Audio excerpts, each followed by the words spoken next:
আসসালামু আলাইকুম দর্শক, এটা হচ্ছে আমাদের খালাদের বাড়ি আর এটা হচ্ছে আমার ওয়াইফ আর এটা হচ্ছে আমার শালা, এটা আমার খালা। দেখেন ওয়েদারটা কত সুন্দর, কত সুন্দর ওয়েদার।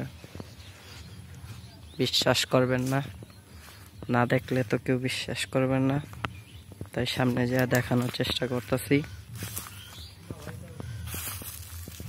দেখছেন যত দূর চোখ যায় তত দূর